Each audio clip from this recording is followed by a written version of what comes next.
What's going on, everybody? Welcome back to the channel. Welcome back to another video. I'm Kyle. Got Mr. Noah right here. Got Cody as well, going to be making an appearance in today's video. If you guys tuned into our last video, you guys saw that we gave you guys some investment advice, just what to be buying into right now. We gave you guys our top 5 shoes of what we think are just great purchases right now while the market is down low. But in this video today, we're going to be showing you guys basically a behind the scenes look at our shop, what we do in the shop, our everyday process of just how we handle business here, as well as just some advice for you guys on just how to open up your own shop, because we get DMs, we get messages, comments, all that type of stuff all the time. Just how do I open up a shop? What does it take? How much money do I need? Everything like that. And that's basically what we're gonna dive into today. Yeah, like Kyle said, a lot of people come up to us at events, even in store, and ask us, hey, one day I want to start up a sneaker store. What should I do to start? Stuff like that, questions. Because there's a lot of stuff you guys don't see as a customer or as a viewer that goes on in the sneaker store, overhead, social media, a lot of behind the scenes stuff. And today we're gonna go over all of that for you. I have a bunch of notes written down. Before we get into that, we want to remind you guys we'll be at SneakerCon Atlanta June 25th and June 26th. Stay tuned for those videos. And also don't forget, we mentioned the last ones, we will be having our 2-year anniversary event here at the shop with a bunch of crazy deals, seals that'll get posted up on the Instagram very soon. July 16th will be that one, so stay tuned for that. And like we said, we're gonna bring Cody in here real quick. We're gonna get a little fit check going. Yes, we gotta get a fit check for all the boys. It's your boy Cody here, starting off the fit checks for today. Got the Royals, feeling a little blue today. Nice little Sunday. Ooh, see what I did there? All right, then we got the Havasu tee, full vintage NASCAR NBA shorts. Love these shorts. Then got the good old Kentuckys. Nothing like these 3 dunks. Syracuse, Kentucky, St. John's. All right, that's my fit check. We got Kyle up now. Mike. All right, today I got on the Ravioli, right? Ravioli, Phillies. I got on the Godzilla tee. This is a 1991 Godzilla tee with the back hit. Definitely like that. Yeah, I like this one a lot. This one's super sick. One of the older ones. I got a pair of EE shorts on, like always. Shout out to Koo for these. And then we got our fan favorite here, well, shop favorite actually. All of us got the Lap 3s between me, Cody, and Noah. We're always rocking them. We always got it in the collection. And over the camera. Got the Stussy hat today, as always. Got the nice little blank tee on. Got the EE shorts. And down below, got the turbo green. Do you want to forget about the Phoenix Wolves? Oh yeah, got the ice. The ice and the ice. Ice and the ice. Yeah, that wraps it up. We're gonna get into our advice, reselling tips, how to open a store. If you want to open a store tomorrow, watch this video right now and we will open it up tomorrow. We're gonna talk about one of the most important things in having a storefront and one of the main reasons why independent resellers don't make the jump to opening a new store. And that main reason is overhead. Overhead is any type of cost that isn't your direct product, direct inventory, things like bills, security, supplies, everything you have to pay on a day-to-day basis or a month-to-month basis, anything like that, any bill you have to pay to keep the place open, which an independent reseller does not have. We're gonna go over some of those things. With starting off, the space itself costs money. We have to pay to be here, obviously, month to month, unless you guys are some big ballers out there and you bought the whole place and you don't have a lease. But most people have a lease, have a landlord, something, or a 2-year lease, 5-year lease, 10-year lease. It's all over the place. It depends on where you're at. Yeah, it just ranges. I don't want to say like our exact bill of what we pay here, but I mean, you're gonna range anywhere between $5,000 to $10,000, all bills included.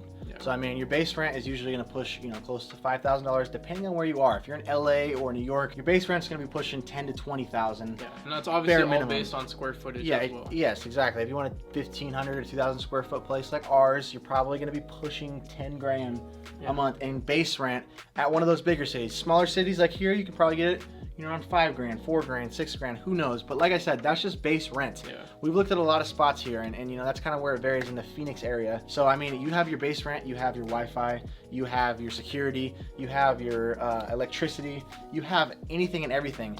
I mean, all said and done, your bills, it just depending on where you're at, you're gonna be pushing a lot of money, and that's what scares people off, like you were saying. Even when I opened up a store, I was extremely scared to do it. The overhead is a scary, scary thing, but it's a chance you gotta take if you really wanna make the next leap. Because I mean, nothing wrong with being an independent reseller, but if you wanna make the big bucks, not saying some of you guys can't independently doing that, but I mean, you have a set location where you can sell all your shoes. Yeah, you can have people every come single by. day. People can come every day. Exactly. People can always come by. You don't have to drive to them. You don't have to worry about doing none of that stuff. I'm not saying go open up a store. I'm just saying the pros of having this spot It was a risk to do, but obviously it's paying off. And like I said, you have all those bills just to keep the place open. You're gonna be pushing 5 to 10 grand a month. That's in Phoenix. And it doesn't even factor in what it takes to open the store. Yeah, exactly. And one side note I want to say too is if you are patient like us, it kind of fell in at the right time, but you can be patient and look for certain spots for a cheaper price. We got lucky. We got our spot during when COVID hit. Prices were a lot lower. It just depends on how the economy is going, market, square footage, all that stuff. There are gems out there too. You know, there's some spots that if you think you can renovate and put some more money down for a build out, you can get it at a lower price, square footage, all that type of stuff. Also,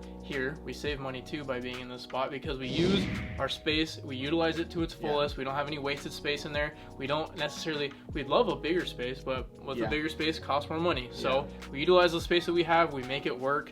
And we really utilize it, man. I mean, it's top to, if you've ever been here, you know it's top to bottom in here. We utilize anything and everything we got in here for sure. And like I said, going back to it, I mean, just to open up a store like this and in the spot we're in, you need, I mean, in my personal opinion, we built this store ourselves with our own hands. We didn't even pay for people to come do it. So I can only imagine what it would be for someone to build a store out. I couldn't even imagine. You probably need a good $40,000 to $50,000 to do a spot like that's minimum. And that's, like I said, that's just supplies. And then you have to worry about getting inventory for the store. If you can't open a store without inventory. So I don't know an exact amount, but I mean, you're probably gonna want to open up with at least $100,000 in inventory. If you're gonna take the time and effort to go out, get a spot, spend the money on opening up a store, you're obviously gonna want people to come in here. You don't want to make a good first appearance. Exactly. As well as you need to have extra money put aside with the inventory you already have in here, because if people come in here to sell to you, you know, are looking to sell stuff, trade stuff, either or, that requires more money to be put out. There's a bunch of stuff month to month. You never know what's gonna hit you. You got to make sure that you can afford the rent, the lease month to month, as well as being able to buy sneakers, as well, like he said, having money set aside. You don't know, the AC could go out tomorrow, lights could go out. You know, we just had our AC go out. Yeah, we're gonna have the AC guy come through here. And you just have to pray that it's not gonna be a bunch of money, but you have to have the money set aside in case it does. Be smart with that. Because the worst thing to happen is to have all this stuff, spend all the money, have all the inventory, have a good store, and have something happen, and then you can't be open. Yeah. That's a huge thing too. And we're also gonna go back to the security thing too. Spend a lot of money on security. I will stress this. I don't care how good your store looks, you have to have security. Like, trust me, from the past, this is my second store. In the past, I've had some bad stuff happen. You have to have security. Like, if you don't have motion sensors, we have everything here. I mean, this place is locked down. We have motion sensors, wall sensors, glass sensors. We have gates, metal doors. Every door is dead bolted. I mean, anything and everything. I'm pretty crazy with it. I spent like 20 grand, a little over 20 grand on security alone in this store because that is the top priority. I spent the most money on anything in here, security. You have to have it. And what I'll say from prior experience too is you can pay, well, you have to pay month to month for insurance, but if something was to happen, insurance is not going to cover everything. Like we said, we've had some stuff happen in the past and we've learned from it. Insurance is not going to cover you on everything. With it being resell, insurance gets down, when it gets down to it, it's weird. You're not going to have receipts for everything that you buy. They don't really calculate resale market. Don't forget that insurance, if anything ever happens, gets stolen, broken into, someone runs off with shoes or whatever, it's a day break-in, it's a night break-in, whatever happens, they pay for what you paid for it. Yeah. They don't pay for the cost. So if you buy a Jordan 1 University Blue for $300 and you put it in the store for $500, it's $300 you're getting back. You're not getting that extra money you would have been making. And you have to have the proof to show that too. So there's a lot that goes into it. Also, receipts. Keep your receipts, keep your inventory on top. Yeah, you have to have your inventory on top because that's the only thing you're going to be able to show them to have any proof of anything. Also, insurance takes forever to even get. If you're going to get money back, you're not going to get all your money back, and it's going to take forever, months and months and months. And we talked to other stores about this too. Some unfortunate situations with other people. It's a mess. So try to prevent it as much as you can. Get security. Please pay for security. Top of the line insurance. Get your gates. Get your glass sensors. Get your red beams. Get your motion sensors. Get your door sensors. Get your deadbolts. Trust me, it's well worth it. And we haven't even gotten to taxes yet. Yes. There you go. For all your independent resellers, you probably don't know what taxes are, and they be taking your money. That's all we gotta say. We love running a store. Don't get it wrong. It sounds like a lot of bad stuff, but it's just grown-up stuff that you gotta grow up and do. And it's something you have to be willing to face to make the extra money. You have to face that to make the extra money. So I mean, taxes is a whole nother bracket we could get into. There's different ways you can get into it. There's different ways you can file. There's different ways you can set aside just money. There's insurance, ways you can pay for it. Taxes, bills, overhead, what it takes to get into the store. You know, you got to buy shoes and people bring shoes in here to keep your inventory flowing. There's a lot of stuff that goes into it, but believe me, it might sound bad, but I am so thankful I I wasn't gonna open up a store, and thank God I did it, because I would never ever go back to being an independent reseller. Nothing against it, but we also want to talk about pros and cons of being an independent reseller. And one thing I want to say too is, with being able to get that higher price, having a store and having all those cons, but the pros to it is but also it's not necessarily a con. It's just paying bills yeah. and paying taxes is what what you you're have supposed to to be do. doing. Yes. It's just an independent reseller. You don't have to worry about that, but you're supposed to be doing that, and it's not that bad, because guess what? Like Noah was probably just gonna say, you get that top dollar for your shoes. You get that after fees all the time. Yeah. You get that reassurance that you're gonna have customers coming in every day. Exactly, that's what I was gonna say. As well as that, you're gonna be able to grow at a way faster pace. Way bigger. People come in here, like we said, you're at a store, you're in a store, you're in the same location every single day to day. People get to know your Connections. face. You build it's really a tons of connections. brand. Like, it really Yeah. is. You So, build tons of connections. You grow a lot quicker than just being in your car, driving around, going to an event. And here is an everyday thing where you get to connect with people every single day and get people that come in, consistent customers or consistent sellers that sell you for great prices. Yeah. This is more than just selling shoes. You build it's the connections.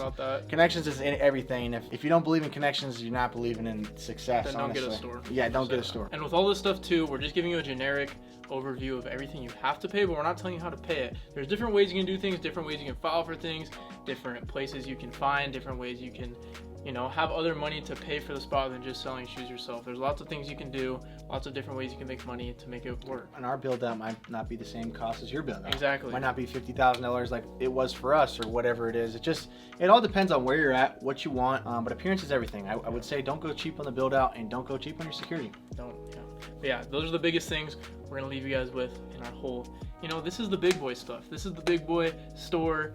All this type of stuff you don't want to think about, but you have to think about when you have a store. But in the end, it pays off, and that's why we do what we do. And yeah, that's gonna wrap it up for this segment. We're gonna give you guys a little rundown of the store real quick, the layout, the organization, how we run things basically around here. Because for anybody that's trying to open up a store, you guys got to know that organization is key. And also for customers, when customers come in here, you know, they want to be able to come in here, find their size, find what shoe they're looking for. So for us, we have a nice little grade school section, as well as like a Yeezy section, a Dunk section, a Jordan section, but it's all organized by color, everything like that. Just because organization, like I said, is key when running a business, in any business. Makes it a lot easier for the customers. For an example, we got all of our Jordan 1s here. We got all color coordinated, so you know where every shoe is. For an example, like the universities, you don't gotta look all over for them. They're just all in one section. You got shadows, mochas, got a good selection. Brotherhoods. We got a lot of our bangers up top. We kind of like to single those out, you know, just for the better shoes that are in here, as well as like our 1s end down here. Then you jump into like 3s, 4s. As you can see, it's nice and organized by 3s to 4s. And then you go to like this wall over here. Above this wall is still our Jordans, but above it we have like a little banger wall where we like to, like I said, single out some of the better stuff over here. But like we said, we got like 4s down here, 5s, 6s. It's all nice and color coordinated. All of our prices we put on the bottom. So like as you see, we have like the cap and gowns are here, 11s. We put the size and then we put the price on it, just for everything that we do. All of our we even put no box if there's no box. Yeah, if there's no box on it, we don't buy a whole lot of no box, but if there is no box, we'll put no box on it. Only thing we don't put is the condition. But I mean, regardless, you're gonna be able to usually tell if it's used or new, or people just ask us for the most part. But like over here, we have like the rest of our, these are our 14s to the rest of our 11s right here. Even like the cases. Like I said, that organization is key when you're wanting to own a shoe store. I don't like shoe stores when you go in, you just gotta like, everything is just everywhere. It's just all together. You don't know what to look for. And then the section's off, and now goes to dunk wall. All of our dunks color coordinated as well. Make it easier for you guys. We also got our banger dunks on top. Yeah, we got a couple more banger dunks up there, as well as like more dunks over here. Another dunk case right here. Over here, right above the clothes, these are all of our clothes. Also go quick. You got like vintage, you got some shorts, just miscellaneous essentials, Babe, Supreme, stuff like that. And then you just got all of our grade school stuff right here. All of our dunks though are getting mixed in between grade school and men's, just because we don't have the space for it, sadly. Right here is all of our Jordans. We even got like a little ladies wall, heat wall right here, where we have all that type of stuff. We are closed right now, so don't mind our gates. We're after hours right now, grinding, getting this video out for you guys. But like up there, we got Kobe's. We even got like a little preschool section, infant size, preschool section, baby shoes, whatever you want to call it. Got a whole bunch of Yeezys, nice and organized. Everything's color coordinated. Even our cases, everything looks nice and fresh. Another nice little dunk wall we have right here. Yeah, these are all. These are mostly SBs though. Yeah, it'll be mostly SBs. So makes it easier. Yeah, and some highs right here, as well as like another case right here. These are like all a bunch of our off-whites. And you got like the banger off-white dunk case. And I almost missed it. Cody, show him that case. Yeah, I was about to say, we also have another case and full row of dunks. Yes. And as well as our merch right in the middle. Oh, I guess we're skipping the case. We're going to the merch. Going to the merch. Yes, if you guys need any merch, we got it in store all times. Check us out. This is the new merch right here. But this case right here, more bangers, more off-whites, stuff like that. But like we said, just basically this whole entire little segment, whatever you want to call it, is basically just showing you the organization. I'm not saying we know how to do everything within a store, but we know how to at least keep organized, keep all of our stuff sectioned off, as well as there's also one more thing. Noah was saying we convert everything to men's sizes here, so just so people don't come in here and they're confused, stuff like that. This is a great example. Like, this is a 8 men's, so this is a women's 9.5. We put 8 men's just so whenever girls come in here, because 99% of the time it's girls, when they come in here, they just don't understand the difference. So this is a 6.5 women, 5 men right here. So we just translate everything to men's just so it's nice and easy. People aren't like, is this women's, is this men's, anything like that. Everything's on the same page. But yeah, but everything is like that little details, that little stuff all matters. Last but not least, we have like our little bench right here that we are supposed to be using for customers, but a lot of times it gets filled up by new inventory because obviously we can fit around like 25 to 3,000 pairs of shoes in here. We don't like to leave any holes in the wall. We always shift the wall, make sure the wall is nice and straight before we leave. Always full, always nice and filled up. As you can see right here, we have some extra pairs that can't fit, but normally these pairs will go up on the wall wherever there is the space, and we will fill the wall because like we said, we don't like a bunch of holes in the wall. We want it to be as presentable as possible, looking nice and filled and as good as it can possibly be. But the main thing to take from this, just us walking throughout the store, is organization. Whether you're an independent reseller, opening up a store, looking to open up a store, you want to stay on top of that because at the end of the day, it's going to help you and the customer. But that's pretty much it for this little segment of us showing you guys around the store. We're going to hop to the next clip. The next thing we're going to talk about is social media. Social media is the most important thing in any type of business nowadays, especially here at a sneaker store. We use it for marketing. We use it to show you guys what product we have in store. Also, you know, where to find us in store, where to find us on YouTube, and every other time we do an event, anything like that, it just markets ourselves, markets our product, and markets our brand. So what we use it for here mostly too is to show you guys everything we get in. That's why we're always saying it in the YouTube videos. We put our sizes, our prices, all that good stuff. So Kyle's gonna go over the Instagram right here. Yes, I just want to capitalize. Honestly, social media is the most important. It's your best friend. Yeah. Because not only is it free, it gets the word out to anybody and everybody, whether you're an independent reseller, you're trying to open up a store, all that type of stuff. It gets the news out there. Just like us, like even when we have like our Instagram. Instagram is the #1 social media. That's what we're talking about when we say social media. Yeah. Instagram is definitely going to be the #1 thing. We can market our YouTube through there. We can market any events we're going to be having, any events we're going to be going to, what we have for sale. You guys can talk to us on it. You can communicate with people. I mean, as you guys know, most resellers, anything like that, have Instagram, but you want to be on top of your Instagram. Instagram is your best friend. Even like us here in our bio, we're going to pop it up on the screen. We just have what we are, when we're open, our shipping, what we carry, our YouTube. We click on like a post right here, like the Supreme Dunk post. We just say Nike Supreme Dunks. We say that they're dead stock. We say the size. We say how much they are.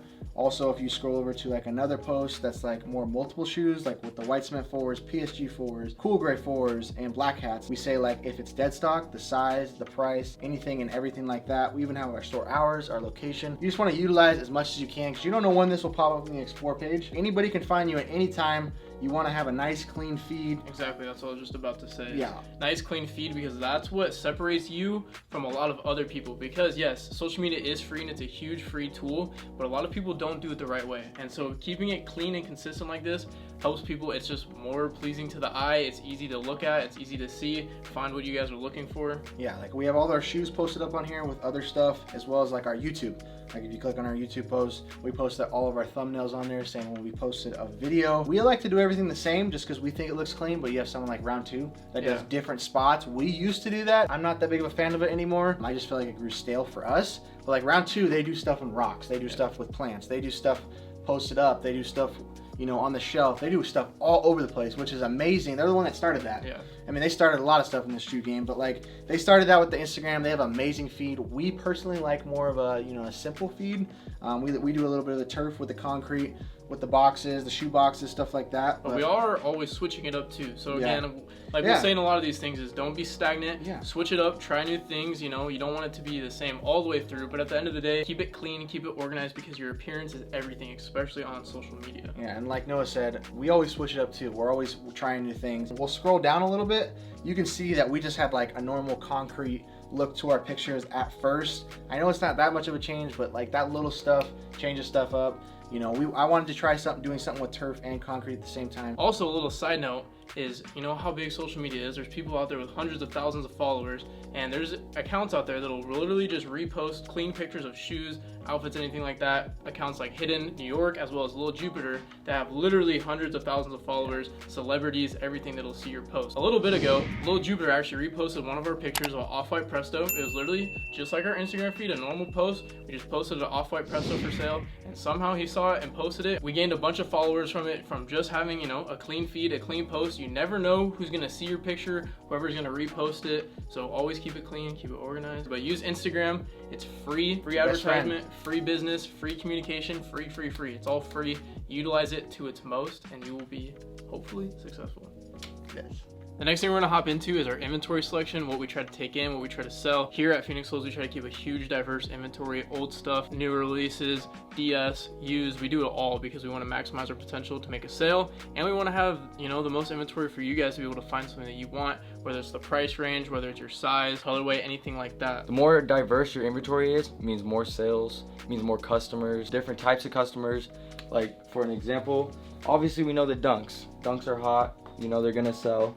For like a great example, we got also Air Maxes. We don't just got the moving, good movers. LeBron's, Nike basketball, and some of this stuff is cheaper too. You know, we even carry like designer stuff too, just so that everybody that comes in here, whether they're looking to spend a lot, whether they're spending a little, like look, we even have stuff like this. You know, some kid wants to come in here for his birthday, grab something, it's only $120. And it happens more than you'd think, like yes. way more than you think. Like Cody was saying, obviously this stuff sells, but this stuff sells too a lot, and it's for exactly what I said. Not everybody has the money to come in here and drop $800 on an off-white, so they want to come in here and grab something else. There's other good options. Like Air Max 95s, Air Max 1s, Air Forces. Yeah, Air Forces. Yeah, like Cody said, the more inventory you have, the more diverse it gets, the more customers you're going to be able to get. Because if we're only catering to one type of customer and we only have expensive shoes, we're going to lose a huge customer base because they can't come in here and shop. And we'll show you guys even more over here, because you would be surprised how many people come in here and are so excited. Oh my gosh, you guys carry 9s. Oh my gosh, you guys carry a bunch of cool 8s. I haven't seen this 8 in so long. I haven't seen this shoe in so long. A lot of the OGs come in here and they're just surprised to see how many retro. This entire wall right here, and also this wall. Yeah,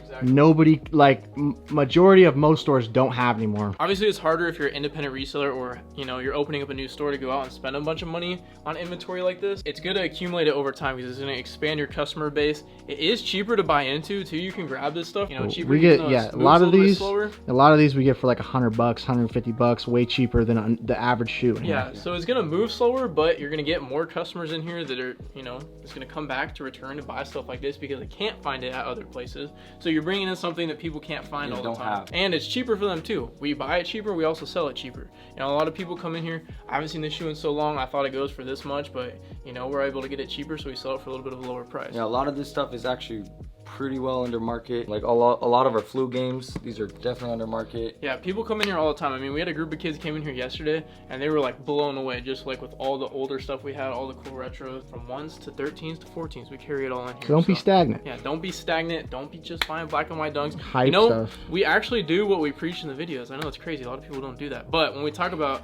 you know, we don't just buy this and that. We're showing you guys right now. We don't just buy this and that. That's going to wrap up this segment. The biggest thing to take from this is try to be diverse with your inventory. It's going to help you grow your customer base, get returning customers, and get new customers too, because you're going to have stuff that other people don't have. Like I said, obviously it's going to take some time to accumulate that stuff. Don't be stagnant to one thing. Be versatile. Grab a bunch of different stuff if you can, and it's going to help you in the long run grow your customer base and get more sales. Yeah, that's it for this segment. We're going to hop into the next one right now. In this segment, we're going to talk about a bunch of different things, but the whole point of it is how much time and effort goes in behind the scenes that you guys don't see from the outside looking in. Whether it's pricing shoes, doing our inventory, price checking the shoes, or cleaning shoes when we get them in after buying them. And Mr. Cody right here cleans all of our shoes that we get in. Yep, cleaning takes a lot of time and effort, but it's very important to get you that last top dollar and possibly more sales. More customers like to honestly pay lower for their shoes. Why not get a shoe that's almost brand new and paying a used price under market? Yeah, exactly. Like Cody said, it's super important. It also optimizes your chance to make sales because you're not only sticking to new dead stock stuff, you're also getting used stuff, but you're selling it close to new, so your customers are always going to be happy. Like you said, you get to sell it for a little bit cheaper under market, so people aren't having to pay as high, and it's going to get you more sales because of that. We're always preaching how good the used market is. There's more out there, there's more money for you to make there than there is for dead stock stuff. You have way higher margins when you're buying used. People, you know, dump it off for you because they might have got it for cheaper and it's used, you know, they didn't want to clean it, it didn't look as good, and then we clean it and it looks way better, and we were able to price it a little bit higher because of that. Don't always stick to dead stock, expand your horizons, do used, clean your shoes, take the time. It does take a lot of time at this high of a level. You know, we're getting in like 50 pairs sometimes, like it's just crazy. But when you're an independent reseller starting off, please, I'm telling you, please buy used, because it's gonna help you out. It's gonna make you a lot more money. You can go on OfferUp, you can find stuff, you know, that people think is beat, it's over with, and it's really not beat. You stuff it, you clean it, you ice it, anything like that. Those little things, you know, it might take you 20-30 minutes, and it's gonna end up making you another $200, something like that. People dump stuff for nothing because they think it's not worth it anymore. The shoe's not worth the same amount of money. It's crazy. You'd be surprised how many people just dump it. Oh man, it's used now, blah blah whatever, and just dump it because they either didn't pay anything for it, anything like that. That's all the cleaning stuff. Also, after we clean it, we bring it out here, we also price everything. As you guys saw on the price tags, we put the size on there, the price, if it's no box, right, no box, all that good stuff is on there. While we're pricing it, we check market to make sure that it's priced accordingly. We just don't go, oh, you know what, this is a new release, we're gonna put it at 400, because there's some stores out there that do that, and that's they be taxing. So we price everything accordingly. And we also always do price checks after a while. When inventory's been out for a little bit, we want to make sure that it's close to market, because market is always changing. So we do price checks, which a lot of stores don't do. I would say that's probably the worst thing that you can get said about nowadays in the sneaker community. Yep, honestly, just red flag right there. People don't want to shop with you just because you're taxing. Just make sure your stuff's all out market. For an example, if you guys see anything in here over market, above StockX, you can bring it up to us and we'll price match. We have 3,000 pairs in here, so we can only keep update with market for so long. Sometimes stuff changes. Sometimes stuff slips through cracks, but we're transparent enough to you guys. If you guys come up and say, hey, what can you do on this? We'll check market and be like, oh, you know what? You're right. We are taxing. That's our bad. We didn't check market. Here you go. Here's your new price. Right at StockX. Or they just restock them like black and white dunks. Stock. We don't know when stuff market changes all the time. It's not controllable. So sometimes, you know, it might be a couple days before we change it, anything like that. We're good enough to tell you guys that it's not going to be that high. We're going to make it the right price for you guys, so you guys are happy at the end of the day. Yes, satisfied. That's the biggest thing. We want you guys as customers to be satisfied. Helps us keep making money. Helps us keep buying more shoes for you. All around, it's a good deal. But that's going to wrap it up for this segment. The main thing is it takes a lot of time and effort for all those things. Pricing, doing inventory, staying on top of all your margins, making sure you need to make the money that you need to make, cleaning shoes. Don't stick to dead stock. Always do used. Clean your shoes. Take that little bit of time and make a lot more money off of it. So yes, that wraps it up. Just keep in mind, it takes a lot of time and effort to do everything that we do. All right, guys, that is going to wrap it up for our little video today here at the shop. Basically showing you guys behind the scenes what it takes to run a shop, how we run our shop, how we organize everything, you know, the behind the scenes bills that you have to pay, all that good stuff. But, you know, hopefully it helped you guys out for anybody that wants to open up a shop or is hopefully looking to do that in the future. Yeah, we definitely want to put this video out there for you guys. Like I said in the beginning, a lot of you guys asked this question. Come up to us at SneakerCon, come up to us in store. A lot of people. You know, just ask for advice, tips, how we do things. So we decided to put it all together in a video so it's out there for you guys to see. And like I said earlier too, we're being super transparent with you guys on everything, you know, from bills to inventory to the way we lay it out. Put it all out there for you guys because we want you guys to know, you guys to be comfortable if you do want to open up a store. And there's no way we addressed every single thing. So if we did forget anything, comment it down below. We're giving $30 away to a free comment like always. But most importantly, if there's anything that you guys want to know that we didn't address, let us know because we're only human. We can only get to everything. We feel like we got a lot of stuff. And we also could talk about this for hours and hours and hours and hours. We could talk about everything we just talked about for 10 times longer. Yeah. But if there's anything you guys want us to go into more depth on, just let us know down below. We'll make a part 2 or something like that. Yeah, that's going to wrap it up for today's video. Drop a comment, drop a like. Subscribe down below too. We're getting close. We're creeping up. We're almost like 2,000 subscribers away from 10K. We'll probably be doing a little giveaway. No, we will be doing a giveaway for 10K. Yes. I don't know what we're going to be doing yet, but it ain't going to be no black and white now. No, we're going to be doing some good stuff. We'll give something good away. Oh no, I'm looking around right now. We'll figure something out. Yeah, we'll do something good for you guys. But like, subscribe to us. Thank you guys always for the support. We wouldn't be here in this store. We'll give these away, some Travis dunks. Yeah, something good. Something really, really good. Don't forget, pull up on us at SneakerCon Atlanta, June 25th, June 26th, and then come see us here At home. at our store, July 16th for a 2-year anniversary, where maybe we'll give away 3 of those. I'm just kidding. But we're gonna have some crazy giveaways, some crazy steals. Don't forget to check the IG for all that good stuff. Thank you guys always for the support. Like I said again, we wouldn't be here without you, and we'll see you guys next time.